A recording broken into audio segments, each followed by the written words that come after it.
In an isolated village nestled among mountains, a secret meeting took place with no media cameras present and no intelligence services tracking. The elders of Burkina Faso, Mali and Niger, Ibrahim Traoré, Assimi Goita, and Abdourahamane Tiani gathered in complete isolation from the world for 3 days. By the time Western intelligence agencies' discovery at this meeting had occurred a month later, the foundations of the new African alliance had already been laid. The village of Timbukti existed on new official maps, situated in a remote valley where the borders of Burkina Faso, Mali, and Niger converged. It had served for centuries as a meeting place for Traore nomads, neutral ground where tribal disputes were resolved, and trading partnerships established. The villagers, descendants of these nomadic traditions, maintained their isolation indelibly, having learned through generations that visibility to the outside world rarely brought benefits to their community. When 3 unmarked helicopters descended into the valley at dawn on a cool November morning, the village elders were waiting. They had received word through answering communication networks that still functioned effectively despite or perhaps because of their independence from modern technology. The meeting had been arranged through trusted intermediaries using protocol Sestebold long before colonial borders had been drawn across the Sahel from these. First helicopter emerged Ibrahim Traoré, the young military leader who had risen to power in Burkina Faso, promising to reclaim his nation's resources and security from foreign. The Malian Special Forces colonial's government had expelled French military forces after decades of their presence, had failed to resolve the country's security challenges. The third helicopter brought Abdourahamane Tiani, Niger's recently established leader, who had similarly broken ties with Western military partnerships. Each leader was accompanied by only 2 aides, no security details, no communication spists, no diplomatic staff. This meeting would have no official record, no press releases, no diplomatic. What would transpire over the next 3 days would reshape the geopolitical landscape of West Africa without any outside power having the opportunity to intervene. Simultaneous personal retreats, the official explanation provided by their respective governments. Trigger alerts in intelligence agencies, from Washington to Paris to Beijing, satellite resources were redirected to search their territories. Assets within their governments were activated to discover their whereabouts. But Timbuktu's isolation proved effective. No electronic signals emanated from the village. No satellite could distinguish leaders meeting from the normal activities of a remote settlement. Acknowledged that 3 of the most significant West African leaders where a meeting in secret existed only in the minds of those directly involved.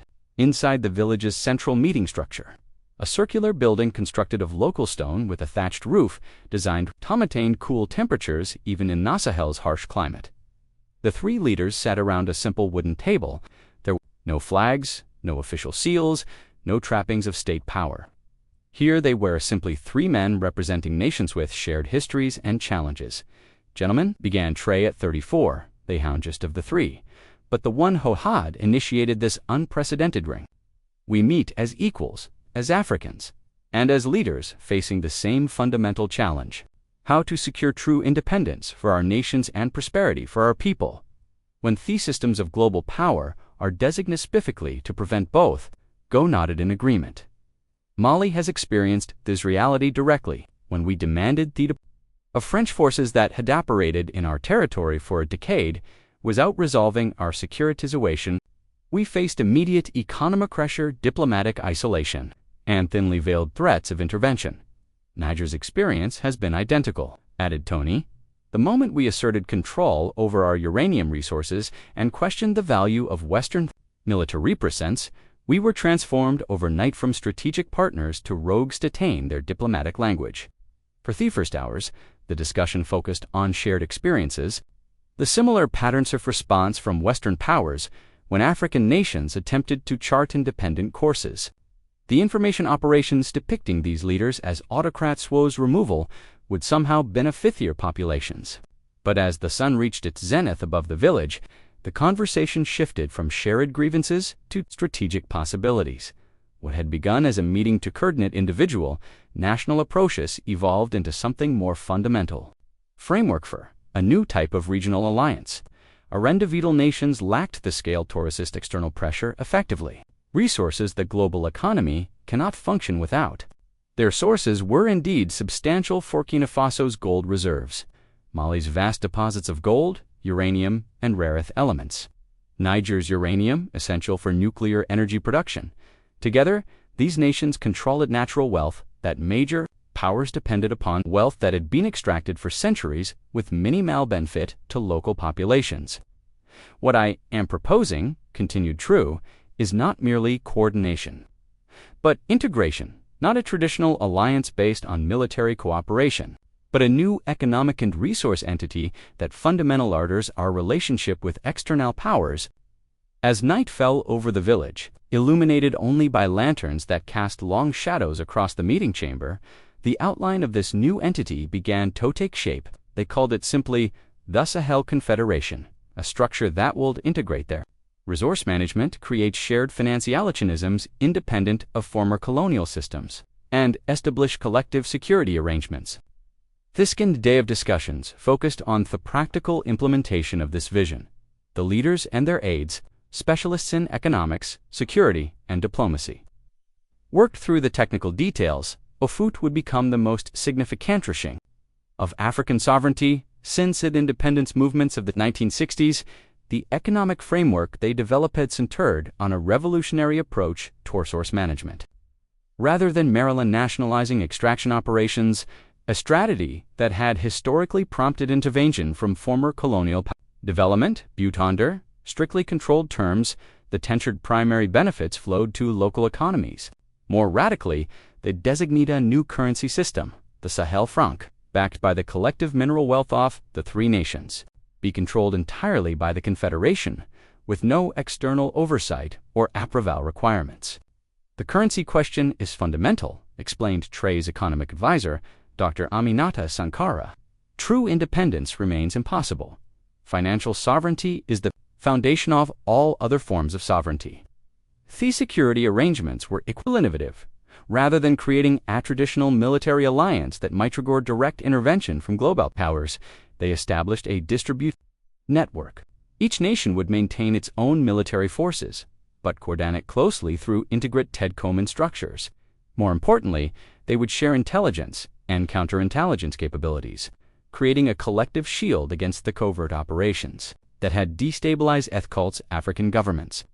By Third Day, as the framework of the Confederation took shape, the discussion turned to the most delicate question: how to implement such a transformative arrangement without triggering immediate from the powers whose influence it would diminish. The moment or intentions become known, caution tenez, we will face unprecedented risks. This recognition led to perhaps the most sophisticated element of their plan, a phased implementation strategy designed to establish observable facts on the ground before external powers could effectively respond. The Confederation would begin functioning through non-public mechanisms, while publicly maintaineth appearance of normal bilateral relations. We create the mechanism of integration first, Traoré explained. The practical reality for cooperation before making any formal declarations. By the time the Confederation is officially announced, it will already be functioning too effectively to be easily dismantled. Sun said on the third day. The three leaders ceremonially signed what would later be known as the Timbukti Accords, a document that, for security reasons, existed in only 310 copies, one held by each leader. There were no digital versions that could bind or separate, no electronic traces that could be detected by the sophisticated external systems monitoring their countries. What we have created here, said Goita, as they prepared to depart, is not merely an agreement between governments. It is a new model of African sovereignty, one based not on artificial borders imposed by colonial powers, but on the shared interests and heritage of our peoples. The helicopters departed as they had arrived before dawn. Following different routes back to their respective territories, the leaders resumed their official duties as if returning from routine retreats, giving no indication of the momentous agreement they had forged. The village of Timbukti returned to its quiet existence, its role in history known only to its inhabitants for the next month. There were no public signals of the transformation underway. Western intelligence agencies, having noted the simultaneous absences, found nothing concrete to confirm their suspicions of coordination. Economic and diplomatic relations continued normally on the surface. But beneath this appearance of normality, the mechanisms of the Sahel Confederation began to take form. Financial channels were re-established, bypassing traditional banking systems. Resource inventories were shared between governments. Security protocols were harmonized. Each step was implemented deskily through trusted networks, leaving minimal evidence of the integration underway. The first public indication that something fundamentally changed came 6 weeks after the Timbukti meeting, when the three nations simultaneously announced new regulations for foreign mining operations, thought presented as independent national policies. The regulations were identical, requiring increased local ownership, mandating domestic processing of raw materials, and establishing Zavnagan wealth funds to manage resource revenues. The coordinated nature of these announcements triggered immediate concern in Western capitals. Emergency meetings were convened in Paris, where the potential implications for French resource companies were particularly alarming. In Washington, intelligence analysts began identifying patterns of coordination between the three nations that had previously escaped notice. This level of policy alignment suggests a degree of integration we haven't observed before, noted a classified assessment from Peace State Department that later leaked to international media. These are not coincidental parallel developments, but appear to reflect a coherent shared strategy. The Western response followed predictable patterns. Financial institutions began raising concerns about investment, climate deterioration. The three nations' international media published articles questioning the democratic legitimacy of their governments. Diplomatic pressure was applied through traditional channels with not-so-subtle reminders of the development aid and security partnerships that could be jeopardized. But the Sahel Confederation had anticipated these measures. The might have been devastating to individual nations wastifist across their integrated systems. The security threats that had historically made leaders vulnerable were countered by their collective intelligence capabilities. The diplomatic isolation that had forced previous African governments to backtrack on resource sovereignty was solved set by new partnerships they were already developing with emerging powers 3 months after the Timbukti meeting. As Western pressure intensified, without achieving its desired effect, Ibrahim Traoré addressed his nation in a televised broadcast that was simultaneously aired in Mali and the first public acknowledgement of the new level of coordination between their governments. For too long, he told his citizens, our nations have been treated not as truly sovereign states, but as resource territories to be exploited.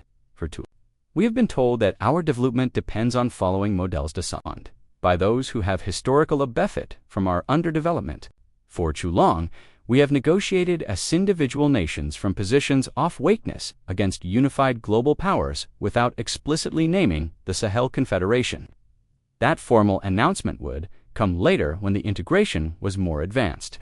He outlined a vision of regional cooperation that would transform our relationship with the world from one of dependency to one of partnership between equals.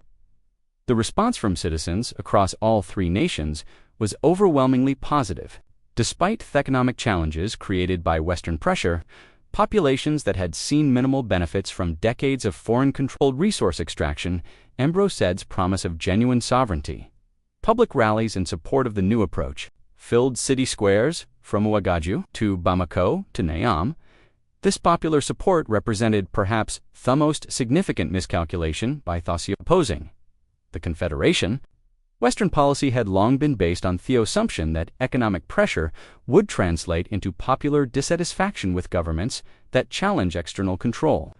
But across the Sahel, populations that had experienced generations of poverty, despite their nation's natural wealth, were willing to endure temporary hardships for the promise of fundamental change. They fundamentally misunderstand our people, Traore told Goita and Tiani during a secure video conference 6 months after their meeting. They believe Africans will sacrifice sovereignty for short-term economic relief because their entire colonial history has been premised on that assumption. But the era is ending. As the first anniversary of the Timbukti meeting approached, the infrastructure of integration had progressed far beyond what most external observers realized. The three nations had established a common resource development agency that coordinated their approach to foreign investors. They had created financial clearing mechanisms that reduced their dependency on Western banking systems. They had integrated their security operations to effectively address regional threats that individual nations had struggled to contain. Most significantly, they had begun the technical preparations for the Sahel franc, a currency that would fundamentally alter their economic relations with former colonies. Backed by their combined mineral reserves and managed through distributed stims resistant to external pressure. This new currency represented the most direct challenge yet to the financialisms that had maintained economy control after formal colonization ended. 1 year after the three leaders had met in that isolated village, they Ouagadougou, this time not in secret, but at a formal summit in Ouagadougou before assembled diplomats from across Africa and beyond. They signed the public version of what had begun with Timbukti Accords, the formal treaty establishing the Sahel Confederation. Today, declared Ibrahim Traoré at the signing ceremony, we take a historic step toward fulfilling the true promise of independence, not isolation, but integration, not rejection of the world, but engagement with it on terms that respect our sovereignty and serve our people's interests. The global reaction was mixed. Western governments expressed concern about regional stability, while attempting to maintain dialogue with a new entity that controlled resources too strategic to ignore. Emerging powers saw opportunity in this reconfiguration of influence in West Africa. Other African nations watched closely, considering whether this new model of regional sovereignty might be applicable to their own circumstances. What none could deny was that the geopolitics had been fundamentally altered by what had begun in that isolated village. Three leaders meeting without fanfare or publicity had initiated a transformation that challenged decades of post-colonial relationships and created new possibilities for Africanagency in the global system.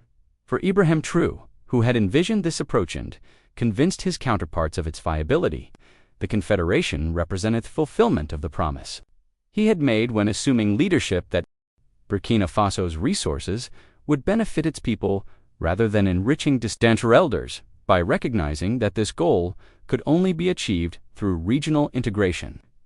He had initiated a process that transcended national boundaries and traditional concepts of sovereignty. The Sahel Confederation was not without challenges, integrating nations with different colonial histories, linguistic traditions, and governance systems required constant negotiation and compromise. External powers continued attempting to undermine the arrangement through economic pressure, political interference, and information operations. The practical implementation of shared resource management and financial systems encountered technical obstacles that demanded innovative solutions. Yet with each challenge overcome, the Confederation's resilience increased. The economic benefits of coordinated development began flowing to populations that had seen little advantage from their countries' natural wealth under previous arrangements. These security improvements resulting from integrated operations reduced the threat from non-state armed groups that had destabilized the region for years. The diplomatic leverage gained through collective negotiation transformed relations with external partners. 2 years after the secret meeting in Timbukti, as the Sahel Confederations celebrated its first anniversary as a formal entity, Ibrahim Traoré addressed a graduating class of students from the newly established Confederation University in Ouagadougou. These young people from across the three member nations represented the future of the Confederation had been created to secure. What began in secrecy now continues in the open, he told them. What was conceived by 3 leaders now belongs to 30 million citizens. The path of genuine sovereignty is never easy. Powerful interests will always resist redistribution of power and resources, but when we act together, guided by a vision of dignity and development that serves our people, even the most entrenched systems can be. As he spoke, negotiations were already underway with additional West African nations considering members in the Confederation. The model of regional integration focused on resource sovereignty had demonstrated viability, creating a template that their parts of the continent were increasingly interested in adapting to their own circumstances. The village of Timbukti remained as it had always been, remote, self-sufficient, largely invisible to the outside world. Few diplomats, economists, and security analysts now studying the Sahel Confederation knew of its role in birthing this new approach to Afrikaanse Vergetie, the village elders referred it that way. Understanding from centuries of experience that true power often works most effective aliened the gaze of those who would oppose it. For the citizens of Burkina Faso, Mali, and Niger, the full history of how their nations had been transformed remained partially obscured. They knew their leaders had created something unprecedented, a structure of cooperation that was steadily improving. Lives after generations of extracted wealth had produced minimalical benefit. They celebrated the visible symbols of this new approach, the joint resource development projects, the Confederation institutions taking shape in their capitals. The new currency that would soon replace those imposed during the colonial era, what did not know was how it had all begun with 3 leaders meeting in an unassociated village away from Velcend, interference to imagine a different future for their nations and peoples. A future based, not on the artificial borders and extractive relationships distilled by colonial powers, but on shared interests and integrability of neighboring nations with common challenges and aspirations.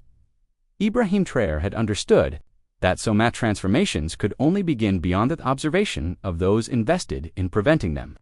By creating the space for 3 leaders to reimagine the foundations of sovereignty and cooperation, he had initiated a process that would eventually alter not just our nations, but potentially the entire post-colonial relationship between Africa and global powers.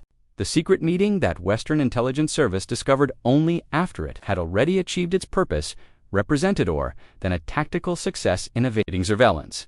It demonstrated a profound strategic insight that African leaders to establish their own frameworks for cooperation before engaging with external powers rather than attempting to reform relationships designate specifically to maintain dependency. 3 years after the Timbukti meeting, as the Sahel Confederation continued expanding both its membership and its functions, Ibrahim Traoré met with a small group of senior advisors to reflect on what had been achieved and what challenges reigned. Have created the foundation, he told them, but the structure that will ultimately be built upon it may take generations to complete. True sovereignty, economic, political, security, cultural, is not achieved through declarations or agreements. It emerges through the patient construction of systems that serve our people's interests rather than extracting our wealth for others' benefit. One of his advisors, a veteran diplomat who had served previous governance, asked the question that many still pondered. Why did it succeed? So many previous attempts at regional integration have faltered. What made this different? Traoré considered the question carefully before responding. Previous efforts began with public declarations and formal structures, giving opposing interests the opportunity to undermine them before he could establish momentum. Reversed that approach, creating functional integration first, demonstrating its benefits and only then formalizing what was already working in practice. He paused, then added, but more. Fundamentally, we succeeded because Aju addressed the central question that previous integration efforts avoided. Who controls our resources, and for whose benefit are they developed? By placing resource sovereignty at the center of our approach, we created a framework with immediate tangible benefits for our peoples. Benefits significant enough to withstand the pressure applied by those opposed to our independence. The meeting concluded, Traoré returned to his office, where a simple framed photograph stood on his desk. It showed 3 leaders sitting around a wooden table in a circular stone building. The only visual record of the Timbukti meeting taken by one of the villagers and given to him as a reminder of that pivotal moment. What had begun as a secret gathering of 3 leaders determined to chart a different course for their nations had evolved into something that was steadily reshaping the economic and political landscape of West Africa. The Sahel Confederation, as both a practical mechanism for regional cooperation and a powerful symbol of African agency in a global system historically designed to limitate, for Ibrahim Traoré, who had initiated the process that led to this transformation. The journey from that isolated village to the expanding Confederation represented the fulfillment of the promise that had brought him to leadership, that there's beneath African soil would finally genuinely serve the development and dignity of African peoples. This great meeting that Western intelligence were too late to prevent had achieved precisely what its participants should intended, creating a new reality to firmly establish to be easily undone. but on the shared aspirations of neighboring nations with common histories and challenges. In diplomatic circles, policy papers, and academic analyses, experts continue debating the implications of the Sahel Confederation and the precedent it established. For resource-rich region historically subject to external control, but for the citizens of its member nations, who were beginning to experience the concrete benefits of genuine resource sovereignty. The theoretical debates were less significant than the practical events in their daily lives. Three leaders had met in secret away from the observation of powers invested in maintaining the status quo. From that meeting had emerged a new approach to African sovereignty and cooperation.